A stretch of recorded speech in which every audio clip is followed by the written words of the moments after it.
Bismillahirrahmanirrahim.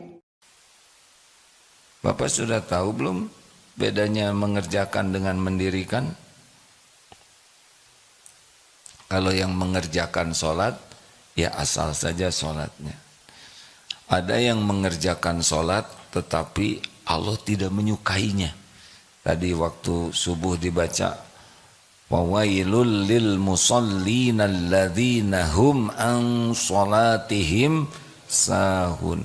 Ini sholat ini penting sekali nih. Ketakwaan kita ini dari sholat kelihatannya. Salah satunya. Coba di dalam surat Al-Baqarah, alladzina yu'minuna bil ghaibi wa yuqimuna sholata wa mimma razaqnahum yunfikun. Sesudah yakin kepada yang gaib, itu ciri orang yang takwa.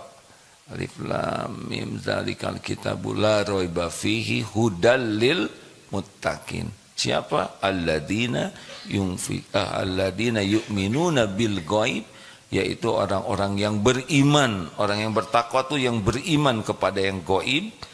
Dan nah yang kedua apa? Mendirikan sholat. Yang seperti apa? Yang sholatnya lalai, yang Allah tidak suka walaupun kita sholat. Cirinya ada berapa? 6. Ini sudah sering disampaikan, tapi ini penting karena kita merasa sudah sholat. Satu, cirinya berat. Kalau kita merasa malas dan berat melaksanakan sholat, ciri-ciri itu kita masih jauh dari ketakwaan dan sholatnya tidak mendatangkan pertolongan Allah. Wasta'inu bis-sabri was-shalah. Ada yang nanya, kenapa sabar dulu? Kenapa sabar dulu baru sholat? Wasta'inu bis-sabri was-shalah. Karena orang yang tidak sabar tidak bagus sholatnya. Bahkan banyak yang tidak sabar itu ya tidak sholat dia. Dan sholat khusyuk itu pasti karena sabar. Cirinya malas, berat. Tuh ciri pertama, periksa. Termasuk sholat rawatib. Biasanya berat, hanya maunya yang fardu saja. Fardu dilaksanakan tapi sunnah-sunnah berat, tahajud berat.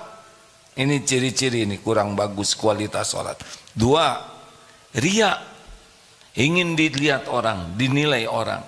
Kalau sholat kita lebih senang dinilai orang daripada dinilai Allah, ciri-ciri. 3, senang mengakhir-akhirkan, dilambat-lambatkan, tidak bersegera dalam sholat. Ini ciri-ciri nih. Karena amalan yang dicintai Allah, as-sholatu ala waqtiha. Sholat tepat pada waktunya. Kalau kita sudah terus mau di akhir-akhir, adzan berkumandang tetap ngobrol, adzan sudah selesai tetap tidak bergerak, ini ciri-ciri nih.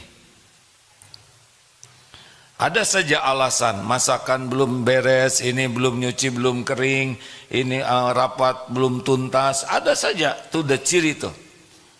4, cepat sholatnya tuh, ringkas, tidak ada tumanina, oh ruku, sujud, begitu saja. Padahal salah satu yang dipentingkan dalam sholat adalah tumanina, tenang. Yang keberapa?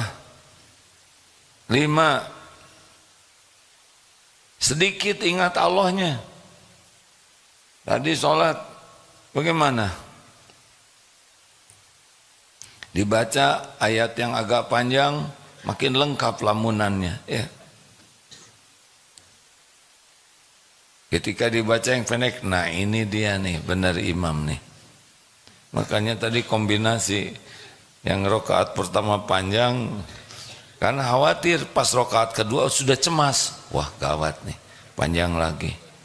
Bukannya bahagia. Kenapa kita tidak menyukai, sebagian tidak begitu suka imam bacaannya panjang? Tahu kenapa? Karena tidak mengerti artinya. Kalau mengerti nikmat saja. Mau imam baca sepanjang apapun nikmat saja. Ini saya sudah 15 menit bicara. Anteng saja begini ya. Karena apa? Karena mengerti. Berapa banyak di antara kita yang sholat dan tidak mengerti arti bacaan sholat. Benar? Bagaimana kita bisa khusyuk? Kita tidak mengerti apa yang kita baca. Kenapa kita tidak mengerti? Karena tidak mau belajar untuk mengerti.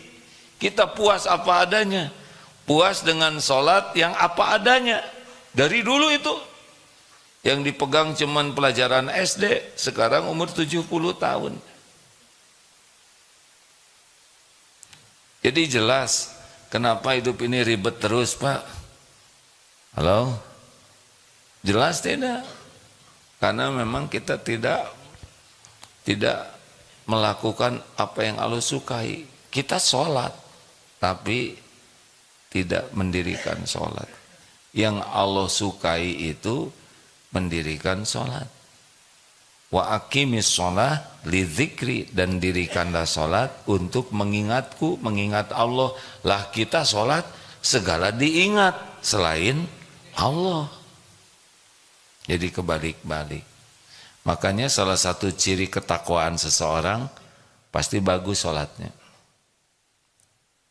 Dan yang keenam, ciri orang yang lalai dalam sholat adalah malas berjamaah. Ini bapak-bapak dari Semarang tiap hari pasti ahli masjid nih. Jangan cuma pikniknya aja. Giliran mau ayo ke Bandung, ke Darut Tauhid, daftar. Tapi hari-hari jarang ke masjid. Tidak bisa, Pak. Apalagi lelaki, dibakar tuh rumahnya. Rasulullah tuh sampai mau membakar rumah dalam tanda kutip ya. Laki-laki yang tidak ke masjid. Laki-laki tidak ke masjid tidak usah disebut lelaki solehah ya. Tetapi ya tidak jantan lah. Nah hadirin sekalian, jadi kalau ada masalah itu yang kita pikirkan tuh bukan sibuk memikirkan solusinya saja, tapi memikirkan bagaimana Allah menolong kita. Itu yang benar. Bukan saya memecahkan masalah, tapi bagaimana saya ditolong Allah memecahkan masalah. Bagaimana saya bayar hutang, bukan bagaimana Allah melunasi hutang-hutang saya. Bagaimana saya menjadikan anak-anak jadi soleh, bukan bagaimana Allah menolong menyolehkan anak-anak. Kita kadang takut, misalkan takut oleh anjing yang takut digigit anjing. Seharusnya takut Allah mengizinkan anjing menggigit kita. Bukan takut celaka, tapi takut Allah tidak melindungi kita. Jadi harus ke Allah dulu, pemilik keselamatan. Ini Bapak dari Semarang ke sampai sini selamat, itu hanya Allah yang nyelamatin, Pak. Kita jarang menyadari bahwa selama ini kita bisa selamat itu pertolongan Allah. Tiap hari kita pergi ke sana sini, tuh ada yang celaka di jalan. Kita kok nggak celaka? Berarti Allah melindungi kita. Tiap waktu kita makan langsung masuk ke saluran tenggorokan, kerongkongan, nggak tahulah apa namanya, pokoknya selamat. Siapa yang nyelamatin ini? Tuh ada yang tersedak, betul tidak? Kita jarang menyadari kenapa minum tidak ngumpul di paru-paru. Kita jarang menyadari bahwa kita tuh setiap saat dijaga, dilindungi, ditolong oleh Allah. Benar? Alhamdulillahi Rabbil Alamin.